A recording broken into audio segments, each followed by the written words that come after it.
بسم اللہ الرحمن الرحیم الحمد للہ نحمده ونستعینه ونستغفره ونؤمن به ونتوکل علیہ ونعوذ باللہ من شرور انفسنا ومن سیئات اعمالنا من یهده اللہ فلا مضل له ومن یضللہ فلا ہادی له ونشهد ان لا الہ الا اللہ وحدہ لا شریک له ونشهد ان محمدا عبدہ ورسولہ وصلی اللہ تعالی علیہ وآلہ واصحابہ وبارک وسلم تسلیما کثیرا کثیرا اما بعد اعوذ باللہ من الشیطان الرجیم بسم اللہ الرحمن الرحیم یا ایہا الانسان انک قادح الی ربک قدحا فملاقیہ۔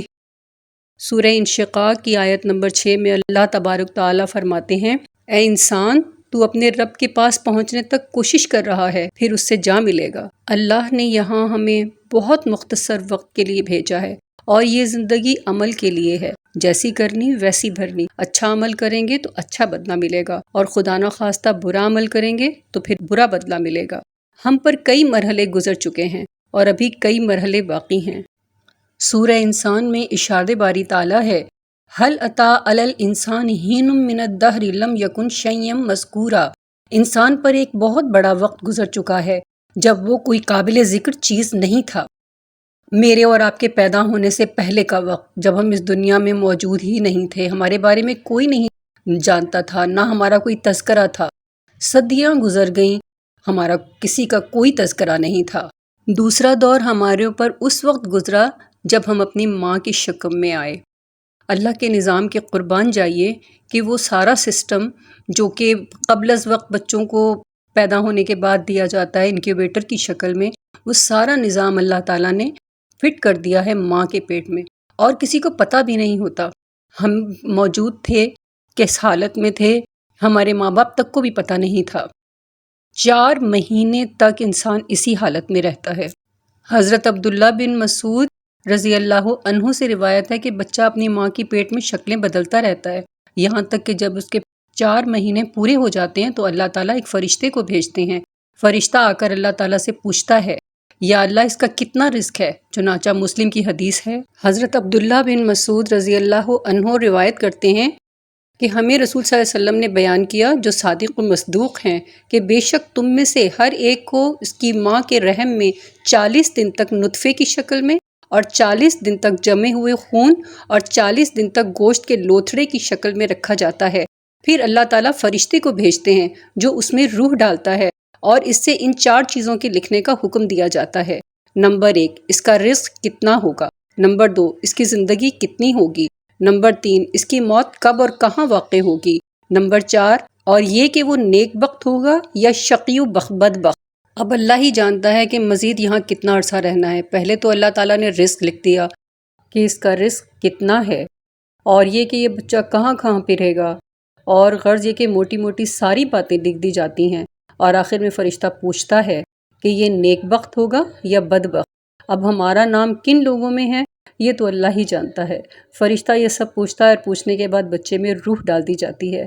5 مہینے تک انسان اسی حالت میں رہتا ہے۔ پھر فرمایا، ہر انسان ہم نے لٹکا دیا ہے اس کی قسمت کا پروانہ اس کی گردن میں، اور قیامت کے دن ہم اس کے لیے ایک کتاب کھولیں گے، یہ اس کی اعمال نامے کی کتاب ہوگی، جس کو وہ پھیلا ہوا پائے گا، اور کہا جائے گا اپنی کتاب پڑھ، تو ہی کافی ہے آج اس دن اپنا حساب لینے کے لیے۔ سورہ بنی اسرائیل کی آیت نمبر 13-14۔ یہ کتاب وہ اعمال نامہ ہوگا جو ہم نے اپنی زندگی میں عمل کیے ہوں گے، اور تمام اعمال چھوٹے بڑے اس میں درج ہوں گے۔ اللہ اکبر، یہ تو دوسرے جہان کی بات ہو گئی۔ لہٰذا پہلا دور انسانی زندگی کا وہ تھا جب ہم کچھ بھی نہیں جانتے تھے، اور دوسرا دور جو ہم نے ماں کے پیٹ میں گزارا۔ علامہ اقبال کا شعر ہے، یاد واری کہ وقت زیست تو خند بوند تو گریاں۔ ترجمہ، تجھے یاد ہے کہ جب تو پیدا ہوا تھا تو سب ہنس رہے تھے اور تو رو رہا تھا۔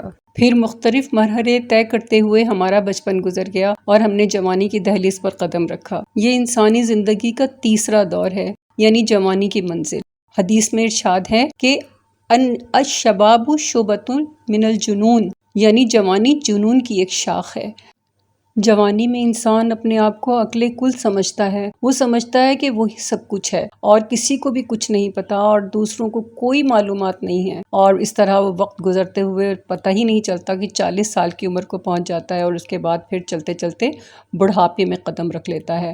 اب آنکھیں ہیں مگر دیکھنے کا کام نہیں کرتی، کچھ سنائی نہیں دیتا، ناگہانی بوجھ نہیں اٹھا سکتے، کام نہیں کر سکتے، ہضم نہیں ہو سکتا۔ ایک دفعہ ایک بوڑھا شخص حکیم صاحب کے پاس گیا اور کہا کہ مجھے فلاں تکلیف ہے۔ انہوں نے کہا بڑھاپا ہے۔ انہوں نے کہا کھانا بھی ہضم نہیں ہوتا۔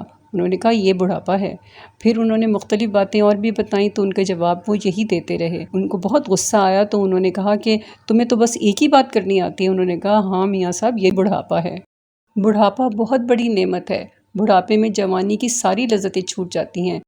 جب آدمی بوڑھا ہوتا ہے تو آخرت کی تیاری شروع کر دیتا ہے، کیونکہ جانتا ہے کہ اب تک چلاؤ کا ٹائم آ گیا ہے، لہٰذا معافی مانگتا ہے، کوتاہیاں سرزد ہوئی ہوتی ہیں ان کی تلافی کرتا ہے۔